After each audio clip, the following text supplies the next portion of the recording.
It was good. You know, our kids understand our method for success is how we prepare, and I haven't seen a let up at any point in time so far. I think they see the correlation in it is how we play on Saturdays. So I think they'd be kind of foolish to not prepare well. So got a good group, got a good group of not a lot of leaders, but not a lot of older guys, I should say. But I think everybody's a leader, and so it's been good so far. Henry, you got a question? No. You can ask one. Anything you want. I'm good. You sure? Yeah. You don't want to know anything about the Ducks? No, I'm good. I'm gonna leave it to the professionals. Questions would be way better than ours. Maybe we can talk about, I guess, about the deflated balls, what you thought about that. You know, my thought on that is real simple. Is it's got nothing to do with us, and so we worry about what we can control, and we control our. It's the same thing. What's our preparation? What's our effort? What our attitude? What another team does or doesn't do? I don't really know, but it doesn't affect us. Doesn't when I heard it, was it what's your reaction? People can do whatever they want. It's not a big deal to us. You never saw any difficulty in the game at all? Nah. The difficulty in the game was number 9, number 7, number 2. So I wasn't not concerned with that at all whatsoever. That's their issue, not our issue. So. Have you heard of that before? Have I heard of that? No, not. I mean, I know people say that, but I don't know. It's not like I don't know. I mean, I've never. I guess maybe but I don't think maybe guys with smaller hands, whatever. I don't know, but again, doesn't have anything to do with us, so it's not a concern or just didn't think one way or another. You guys use your own balls, obviously, right on the fence. Yeah, everybody, and that's always been the rule. Everybody uses a specific ball for them whether they're kicking or they're on offense. So. Chip, there was an article in Yahoo about your philosophy of going for it on 4th down, and it said that basically you do it because of the mathematical probabilities of it. I'm wondering how much of the math stuff have you researched and how much number crunching have you done? How much does that go into your decisions to go for it on 4th down versus an overall kind of aggressive philosophy?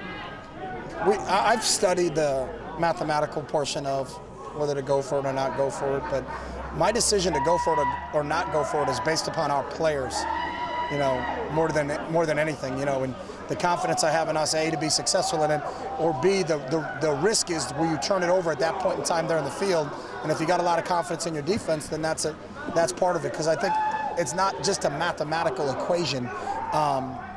Statistically, over the course of time, yeah, that makes sense. But we're not playing over the course of time. We're playing for that play in particular. Part of the logic and some of it that I read is that you should always go for it on 4th down. We were in the Rose Bowl against Wisconsin on 4th down on about our 30-yard line with about 16 seconds to go in the game. We weren't going for it, even though maybe the statistical data in that situation said go for it. Had great confidence in Jackson Rice and great confidence in Kenyon and DeAnthony, who were the gunners on that play, to make sure we were going to get a long punt, and then based on the number and the time, that they weren't going to be able to drive the field with enough chunk plays with that amount of time left to score. So the decision in that, even though probability over the course of time says to go for it a lot on 4th and 9, because we were 4th and 5 or 4th and 6, where the mathematical equation would say go for it.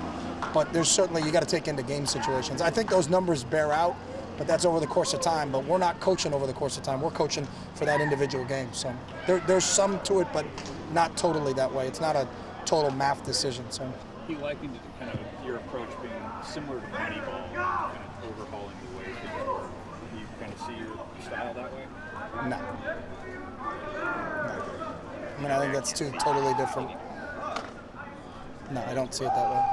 And we're not the only guys who do it either. There's a lot more schools that have a lot more attempts on 4th down, and it's available to everybody. So I don't see it that way. So. Did Nick Cody approach you at all this month about growing a mustache for November that he's trying to get the line? Did he approach me? No, but I think he's talked to our guys about that, and I think they've done that every year since I've been here. Jordan Holmes was instrumental in that when in 2009 and 2010 when he was here. I think Nick took over in 2011, but I think they used that a team deal more than coach's deal. So, Henry, Nope. you good? Yep, I'm good. All right. Gotta ask one, Henry. Oh no. Who's your favorite Duck? D'Anthony. D'Anthony. Good dude. Good pick. Good pick. What grade are you in? I'm in 6th grade. 6th grade? Where do you go to school?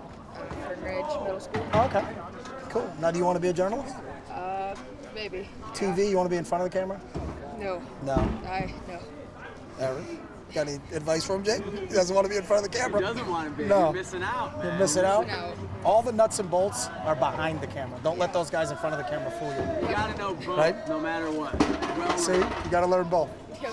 All right, buddy? Okay. All right. Thanks for coming. Yeah. Appreciate it. Nice to meet you.